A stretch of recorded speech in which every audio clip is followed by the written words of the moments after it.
मिल गया है, जिन लोगों जो जॉब पा लिए हैं, क्या उनको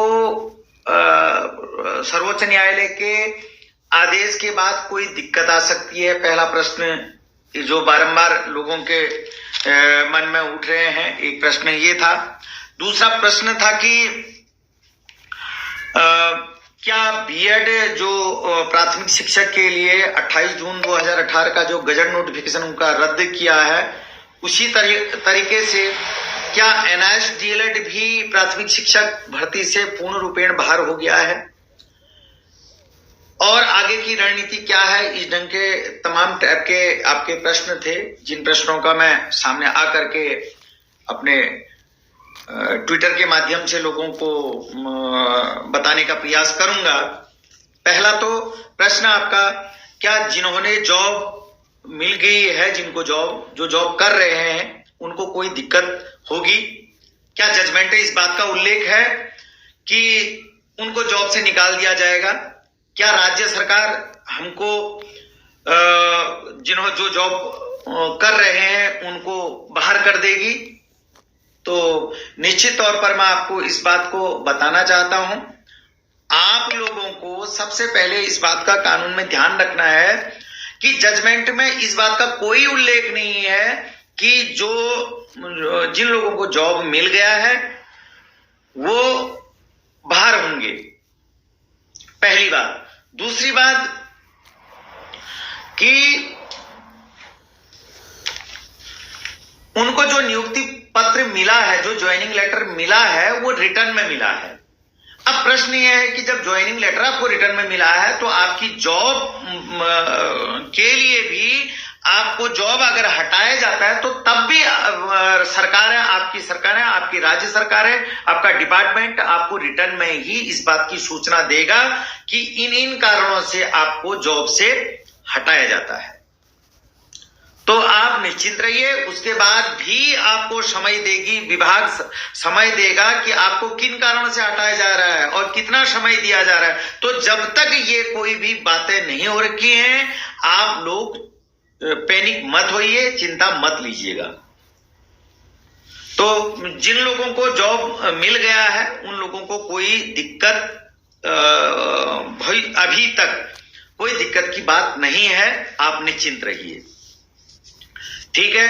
जब तक कि आपको रिटर्न में कोई नहीं लेटर मिलता है, सरकार आपको नोटिस नहीं देती है, उसके बाद भी आपके पास कानूनी दरवाजे पूरे खुले रहते हैं, क्योंकि कानून में, जजमेंट में इस बात का कहीं पर उल्लेख नहीं है कि जिन लोगों को जॉब मिल गया है उनके प्रति क्या कार्रवाई करनी है, उनको हटाया जाना है या उनके प्रति कोई नकारात्मक कोई और कार्रवाई जो करी जानी है, ऐसा कोई भी बात जजमेंट में नहीं लिखा गया है।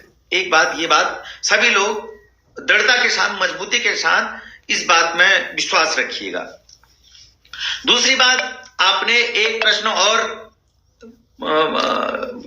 किया था, क्या जो बीएड का, राजस्थान बीएसटीसी और बीएड का जो मैटर था, जिस प्रकार से बीएड प्राथमिक शिक्षक से बाहर हुआ है और पूरे देश में बाहर हुआ है, क्या एनआईएस भी उसी कैटेगरी में आता है? क्या एनआईएस के साथ भी ऐसा ही हुआ है? मैं बिल्कुल आपको इस बात के लिए मजबूती के साथ ये कहना चाहता हूं, बिल्कुल नहीं। एनआईएस को पार्लियामेंट में बिल पास करके पूरे संवैधानिक जो कानूनी जो दायरे थे, उन दायरों के तहत वो सीढ़ी बाय सीढ़ी चढ़ते हुए हमको ये प्रशिक्षण किया गया है, दिया गया है। ये प्रशिक्षण हमने ये प्रशिक्षण पार्लियामेंट में बिल पास होने के बावजूद भी ये प्रशिक्षण को प्राप्त किया है। आप चाहें, आप यूट्यूब में गूगल करके किसी तरीके से आप देख सकते हैं। पार्लियामेंट में तत्कालीन जो शिक्षा मंत्री थे आदरणीय श्री प्रकाश जावड़ेकर जी, उन्होंने इसमें विस्तार से चर्चा करी और जो भी सांसद थे वो राज्यसभा के थे, लोकसभा के थे, उन्होंने भी उसमें अपनी टिप्पणियां दी और आरटी रूल का हवाला देते हुए यह प्रशिक्षण हमको प्रदान किया गया था। तो इसलिए कानूनी प्रत्येक पहलू को ध्यान में रखते हुए यह प्रशिक्षण हमको प्रदान किया गया। बस एनसीटी ने एक गलती कर दी। 22 सितंबर 2017 को एक गजट नोटिफिकेशन के लिए आदेश तो गजट डिपार्टमेंट को किया, पर जो विश्वस्त सूत्रों से जानकारी प्राप्त हुई थी उस समय जो वहां के डायरेक्टर थे सतीश गुप्ता जी, उनके द्वारा आदेश तो जारी हुआ, पर वो आदेश उनका स्थानांतरण होने के कारण वो फाइलों में दबा रह गया और वो अमली जामा उसमें नहीं पहना गया, गजट नोटिफिकेशन नहीं हुआ। तो अगर इसका जो कार्य अधूरा है, हम गजट के लिए अगर मांग कर रहे हैं तो ये हम नई मांग नहीं कर रहे हैं, जो काम अधूरा है उस अधूरे काम की हम मांग कर रहे हैं कि उसको पूरा किया जाए करके। तो बीएड में क्या हुआ था, गजट नोटिफिकेशन तो किया था, पर पार्लियामेंट में जो कानूनी जो और दायरे होते हैं, जो उनकी कमेटी होती है, एक्सपर्ट कमेटी होती है, ये चीजें उसमें नहीं की गई थी। केवल एक गजट बना दिया गया था और जो गजट बनने से पूर्व के जो पार्लियामेंट में बिल पास होता है, अन्य जो संवैधानिक जो कायदे कानून होते हैं उनको ध्यान में नहीं रखा गया था। इसी कारण उनका गजट नोटिफिकेशन रद्द हुआ, और जबकि हमारे पूरे स्टेप फॉलो किए गए थे, केवल गजट का कार्य नहीं किया गया था। तो आप लोगों को बिल्कुल दृढ़ मजबूती के साथ मैं कहता हूं कि इसका गजट नोटिफिकेशन बनेगा, 101% बनेगा, ये मैं आपको बिल्कुल दावे के साथ कह रहा हूं। ठीक है। दूसरी बात, अब प्रश्न क्या है कि हमारी रणनीति क्या होगी। हमारी रणनीति केवल इतनी है कि हमको अपना मानव संसाधन मंत्रालय, केंद्रीय शिक्षा मंत्रालय द्वारा एनसीटी को जो उन्होंने अधूरा काम अपना छोड़ रखा है, उस कार्य को पूरा करवाने के लिए आदेश करवाना है। क्योंकि जो अभी के चेयरमैन है, डायरेक्टर हैं, जो पुराने थे वो बदल गए हैं, इसलिए उनका कहना है कि जब तक हमारे लिए आदेश नहीं आते हैं तब तक हम इस कार्य को आगे नहीं बढ़ा सकते हैं। और इस कार्य को कई स्टेपों में आगे बढ़ाया जा चुका है, पर हमारे पास जो कानून की जो टाइमिंग है, कोर्ट की जो टाइमिंग है वो 1 महीने की है। 1 महीने में भी इतने दिन गुजर गए अभी। तो इसलिए अविलंब हम सभी साथियों को दिल्ली में आना चाहिए। आप दिल्ली आइए और आपके जितने भी जिस क्षेत्र से जो बिलोंग करते हैं अपने सांसदों को अपनी पीड़ा को बताइए और उनको कहिए कि जो अधिकारी हैं, उच्च अधिकारी हैं, उनको आप आदेश करिए। आदेश करने के साथ इस कार्य को तुरंत करवाने के लिए आप लोग निवेदन कीजिए। जब तक आप ये कार्य नहीं करेंगे तो क्या होगा, कार्य तो होगा ही होगा। गजट तो नोटिफिकेशन 14 लाख लोगों को जो उनका डिप्लोमा है उस डिप्लोमा को रद्द कर देना इतना आसान काम नहीं है। एनसीटी ने क्लेरिफिकेशन लेटर में लिखा है कि भाई ये जो 18 महीने का डीएलएड है 2 साल के डीएलएड के समकक्ष है, और ये नई भर्ती के लिए पात्र हैं।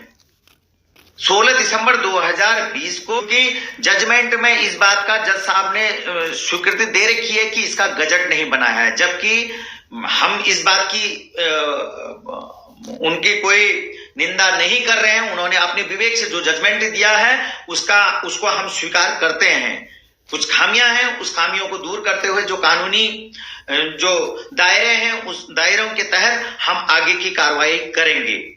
उसमें जज साहब ने लिखा है कि इसका गजट नोटिफिकेशन नहीं बना है तो हम गजट नोटिफिकेशन इसका करवा करके लाएंगे, और करवाने के बाद हम इसका रिव्यू फाइल करेंगे, जिसका 1 महीने का टाइम है। तो 1 महीने से पहले पहले हमको गजट की प्रक्रिया पूरी संपन्न कर लेनी है, जो कि होगी।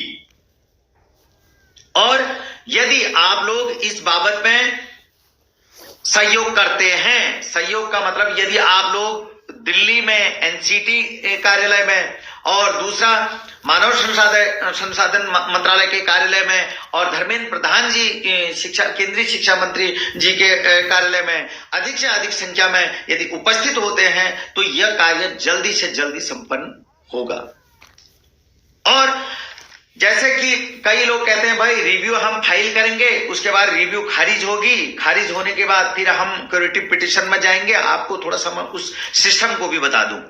सबसे पहले जब रिव्यू फाइल होता है, जैसा लोगों का कहना है, जैसा अधिवक्ताओं का कहना है, 90% रिव्यू खारिज होती है।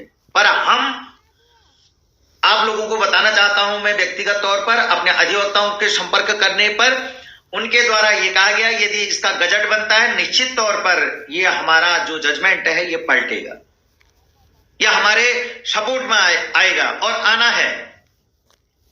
तो हम रिव्यू उन्हीं जज के पास जो जज पहले से इसमें सुनवाई कर रहे थे रिव्यू फाइल करेंगे गजट के साथ। दूसरी बात,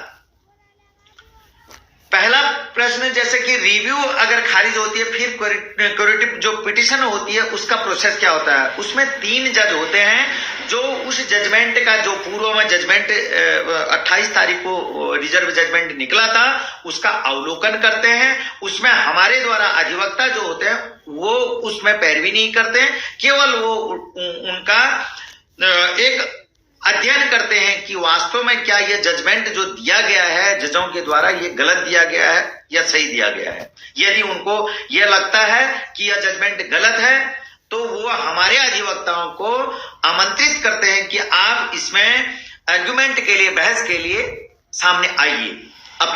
हमारे अधिवक्ताओं को ऐसा बोला जाता है।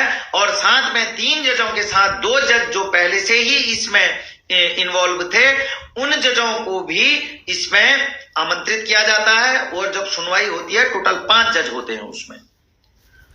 तो आप लोगों को इस बात से मैं बिल्कुल भली भांति अवगत करवा दूं, इसका गजट निश्चित तौर पर बनना है। यदि इस बात को मंशा अगर अपना केंद्रीय शिक्षा मंत्रालय की नहीं होती, एमएचआरडी की नहीं होती, एनसी की नहीं होती, अभी तक उन्होंने सुप्रीम कोर्ट का जजमेंट अपने साइट पर अपलोड कर दिया होता।